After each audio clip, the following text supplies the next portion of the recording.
How to delete a folder in Sora AI. Hi everyone, welcome back to another video from Wake&Tech.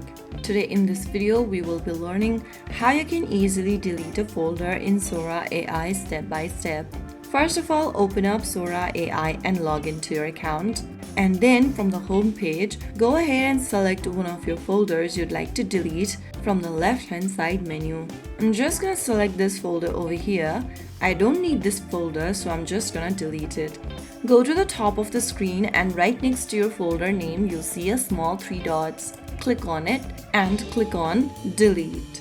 Now in the pop-up, click delete once again and your folder or your selected folder will be deleted. You can repeat this step to delete any other folder you no longer need in your Sora AI account. And that's how you do it. Keeping your folders organized helps you manage your projects better.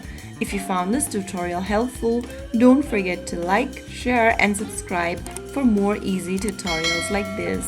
I will see you again in the next video. Stay tuned till then.